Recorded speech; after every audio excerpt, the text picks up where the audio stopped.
Hello friends, welcome to my channel. आज मु करुँची छतु बेसर। देखो मुझे भाया छतु नहीं हाट को जाइली तो ये टाइप छतु मत मिलला। आपन को जो भाया छतु मिल आपटा नहीं पारती। ये छतुटी को मुझे पतला पतला करी काटी नौ। देखो किसी समय पर मुझे हलदी पानी में पकईदेवी छतु को। जेहेतु मार्केट जिनस बहुत प्रिजर्वेटिव मिसुची से तेणु ताको हलदी पानी में पकईले हलदी पानी आम जर्म मारे का बढ़िया काम करे। तो 5 ରୁ 10 मिनट मुझे हलदी पानी में पकईकी रखिदेवी भल भाव में बाछिकी। आज वीडियो टी शेष पर्यंत देखूँ। जदि आपको भल लगुच मो वीडियो टी गोटे लाइक शेयर करूँ और सब्सक्राइब भी करूँ मो चैनल को। एबे देखो छतुटी को भल भाव में धोई देती आको पूरा टाइट रे चुपुड़ी नौ। भल भाव में चुपुड़ी देले आम रोषे कला बेले हैरान हवानी। से जो पानी छाड़ुची छतुटा एत पानी छाड़बनी। तेणु एमती टाइट करके मुझे भल भाव में चिपुड़ी दूची। छतु गुड़िक भल भाव में चिपुड़ी एमती रखीदेली। तापर आम जा रोषे करवा। तो छतु बेसर पर देखो मुझे किसी पंचफुटण, किसी भेरसुआ पत्र, गोटे कंचा लंका, 2टी बड़ टमाटो, पियाज, धनिया पत्र, किसी बेसर बटा ये सब को लेकिन आम छतु बेसर करवा। ए कड़े में 2 चामच तेल दे दूची। सोरिष तेल मुझे जेहेतु बेसर करवा से आमको सोरिष तेलटा भल। तो तेल देकी मुझे छतु गुड़ी भाजी दूची भल भाव में। तो छतुटा को भाजीदे तार कंचा अंश पलैब और तार स्वाद बढ़ीज। तबे देखो बढ़िया भाव में छतुटा भाजी हो गला। तार सब पानी अंश सुखी जाइए। तबे छतुटी मुझे काढ़ी दूची गोटे प्लेट को मुझे सब गुड़ा काढ़ी दूची।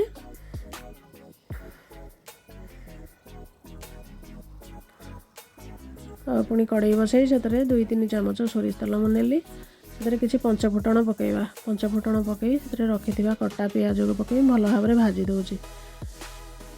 ब्राउन है पर्यटन आम पियाज टी भाजीदबा। आ भेरसुआ पत्र, कंचा लंका जो रखी थी फुटई दूची।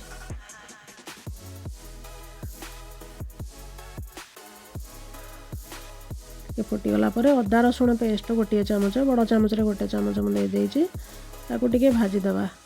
बेसी कषा दरकार नहीं, अल्प टे पानी दे टे सीझीगला भाया पानी टे देदबा। ए देखो मसला भी भल भाव में सीझीगला। से किसी हलदी गुंड दे दूची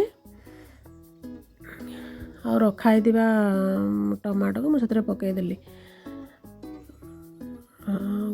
मु 2टी मीडियम साइज टमाटो नहीं जेहेतु बेसर टी खटा रही भल लगे। कहीं आंबुल भी व्यवहार करती किंतु मुझे टमाटो अधिक नहीं। से लुण पकई स्वाद अनुसार लुण पकईदेली। पकईदेकी गोले दूची। गोले किसी 1 ରୁ 2 मिनट घोड़ेदेवा टे टमाटा जमी सीझीज भल भाव में। मुझे घोड़े दूची। देखो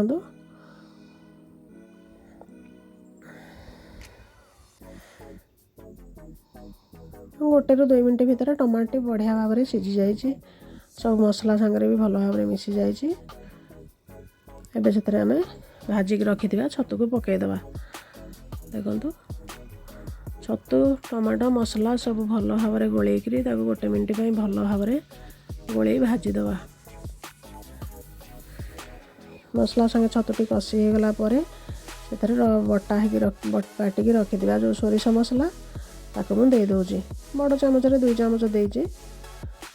तो सोरिष मसला संगे आ 1 मिनट भल भाव में गोलेदेवा। से जो मसला पानी थिला से पानी भी मुझे दे दूची। आउ टे भल भाव में गोलेकी 2 मिनट घोड़े दूची।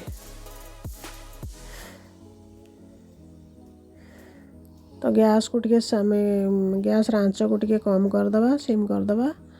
एबे देखो 2 ରୁ 3 मिनट भितर मसला छतु सब बढ़िया भाव में मिसी जाइए। देखिपे तार कलर भी भल आसीगला। एबे गैस बंद करी से धनिया पत्र पकईदेवा। धनिया पत्र पकईदे मुझे गरम गरम सर्व करिया छतु बेसर। छतु बेसर को आम भात सांगे खाइले भी भल लगे, रुटी सांगे भी भल लगे। आपण घरे बनातु मते कमेंट रे लिखंतु केमती लागिला। आपण समय काढ़िले देखिले से बहुत बहुत धन्यवाद।